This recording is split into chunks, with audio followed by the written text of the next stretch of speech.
Hi friends, कसे आहात? स्वागत आहे तुमचं किचन क्वीन वसुंधरामध्ये. आज आपण आपल्या चॅनलवर पाहणार आहोत उन्हाळ्यातील वाळवणाचा एक पदार्थ, तो म्हणजे वर्षभर टिकणारे मिक्स डाळीचे तिखट सांडगे. उन्हाळ्यात किंवा पावसाळ्यात काही वेळेला आपल्याला भाजीची अडचण जाणवते, तर त्यावेळी आपण या सांडग्यांपासून भाजी बनवू शकतो. तर अशी ही तिखट सांडगे बनवण्याची रेसिपी जाणून घेण्यासाठी व्हिडिओ शेवटपर्यंत पहा आणि जर चॅनलवर नवीन असाल तर चॅनलला सबस्क्राईब करा. इथं तिखट सांडगे बनवण्यासाठी मी 4 डाळींचा वापर केलेला आहे. तर ती म्हणजे तूर डाळ, हरभरा डाळ, उडीद डाळ आणि मूग डाळ. इथं मी मिक्स डाळी वापरलेल्या आहेत. काही वेळेला काही जण मटकीची डाळ वापरून देखील सांडगे आहेत ते बनवतात. सुरुवातीला मी 500 ग्रॅम होईल इतकी तूर डाळ घेतलेली आहे. जर तुमच्याकडे तूर डाळीचा कळना असतो तो अवेलेबल झाला तर तो देखील 500 ग्रॅम वापरला तरीही चालेल. त्यानंतर 250 ग्रॅम होईल इतकी हरभरा डाळ घेतलेली आहे. त्यानंतर 125 ग्रॅम होईल इतकी उडीद डाळ घेतलेली आहे. उडीद डाळ घेताना आपल्याला उडीद डाळीची पाट वापरायची नाहीये, पॉलिश केलेली उडीद डाळ वापरायची आहे. त्याचबरोबर 250 ग्रॅम होईल इतकी मूग डाळ वापरलेली आहे. तर या डाळी आपण सगळ्या व्यवस्थित मिक्स करून घेऊया आणि मिक्स करून आपल्याला हे जे डाळी आहेत त्या भरडून घ्यायच्यात. गिरणीमध्ये आपण सांगितलं की तिखट सांडग्यांसाठी आम्हाला भरडून हवाय, तर ते आपल्याला व्यवस्थित भरडून देतात. आपल्याला त्याचं पीठ करून घ्यायचं नाहीये. तर अशा प्रकारे मी गिरणीमधून डाळी ज्या आहेत त्या भरडून आणलेल्या आहेत. आता सुरुवातीला आपल्याला ही जी भरड आहे ती आपल्याला भिजवून घ्यायची आहे. तर मी इथं 40 ते 50 पाकळ्या होतील इतका लसूण घेतलेला आहे आणि तो लसूण आपल्याला मिक्सरला बारीक करून घ्यायचा आहे. त्यानंतर आता ही जी भरड आहे ती मी परातीमध्ये काढून घेतलेली आहे. इथं आपल्याला एक गोष्ट लक्षात ठेवायची आहे, आपल्याला डाळीचं पूर्ण पीठ करायचं नाहीये, तर आपल्याला ते भरडलेलंच पाहिजे. थोडंसं रवाळ अशी भरड आपल्याला लागणार आहे. तर त्यामुळं आपले सांडगे जे आहेत ते व्यवस्थित होतील, त्याचं टेक्स्चर जे आहे ते व्यवस्थित येणार आहे.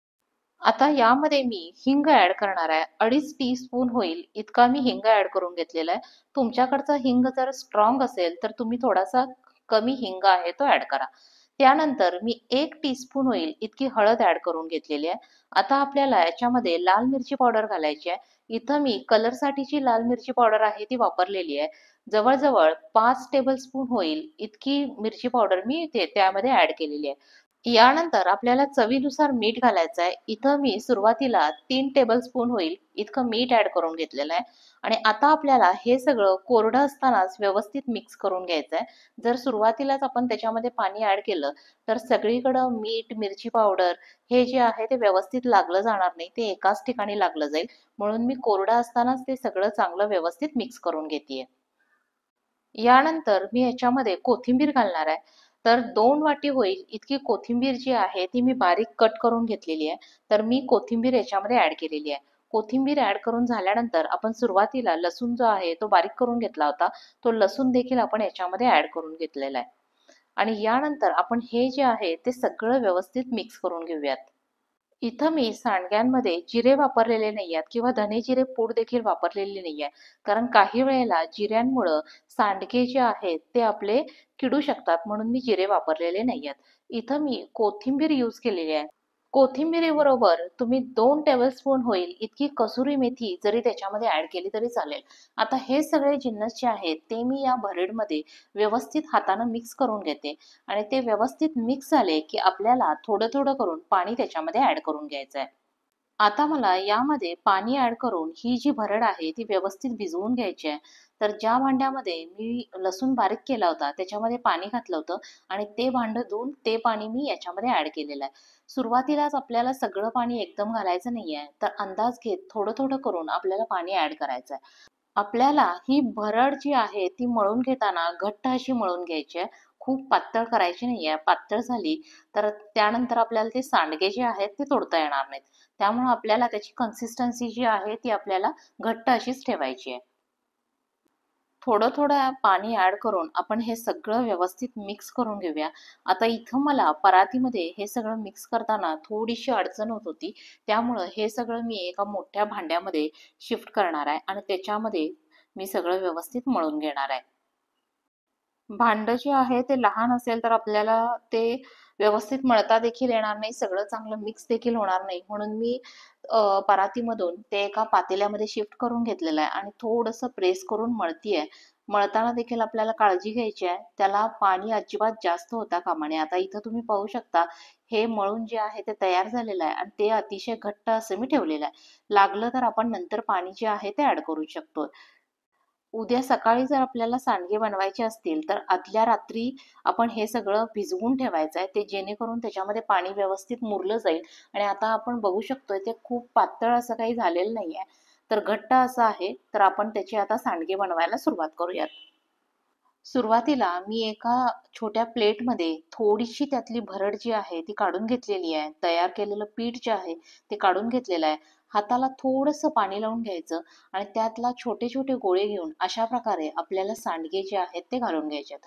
सांडगे भरभर तोडायचे आहेत, यासाठी आपल्याला भरपूर पाण्याचा हात लावायचा नाहीये. जर जास्त प्रमाणात तुम्ही पाणी लावलं गेलं तर त्याचं कन्सिस्टन्सी जी आहे ती चेंज होणार आहे आणि त्याचं टेक्स्चर सुद्धा चेंज होणार आहे आणि त्याचबरोबर सांडगे जे आहेत ते किडण्याची शक्यता असते.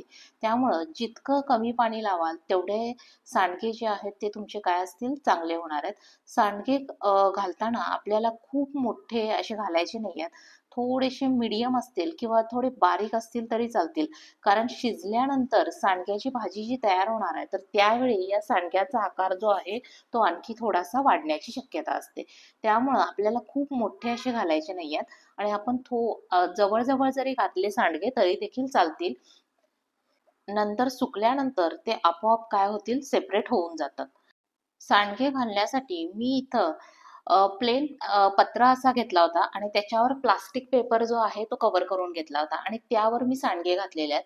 जर तुमच्याकडे प्लास्टिक पेपर किंवा प्लेन पत्रा अवेलेबल नाही झाला, तर तुम्ही ताटात देखील घालू शकता. पण त्यासाठी आपल्याला ताटाला तेल लावावं लागतं आणि ताटाला आपण जे तेल लावतो त्यामुळं ते तेल आहे ते सांडग्यांना लागेल आणि त्यामुळं सांडग्यांना काही वेळेला तेलाचा तेलकट असा वास येऊ शकतो. म्हणून मी इथं ताटाला तेल वगैरे न लावता प्लास्टिक पेपरवर जे आहेत तेच सांडगे मी घातलेले आहेत. प्लास्टिक पेपरवरून सांडगे काढायला देखील आपल्याला इझी पडतात. त्यामुळे शक्यतो प्लास्टिक पेपरचा यूज करायचा आणि हे सांडगे जे आहेत ते आपल्याला एक 2 ते 3 दिवस उन्हात, कडक उन्हात असे वाळवून घ्यायचे आहेत. जर ऊन कडक नसेल तर थोडंसं आणखी एखादा दिवस जास्त वाळवलं तरी चालेल. पण सांडगे जर तुमचे जास्त देखील वाळवले गेले तर त्याचा कलर चेंज होतो. ते पांढरे पडण्याची शक्यता असते. त्यामुळं शक्यतो ज्यावेळी ऊन असेल त्याच वेळी आपण काय करायचंय, सांडगे आहेत ते घालून घ्यायचे. 3 दिवस कडक उन्हात वाळल्यानंतर अशा प्रकारे आपले तिखट सांडगे जे आहेत ते तयार झालेले आहेत.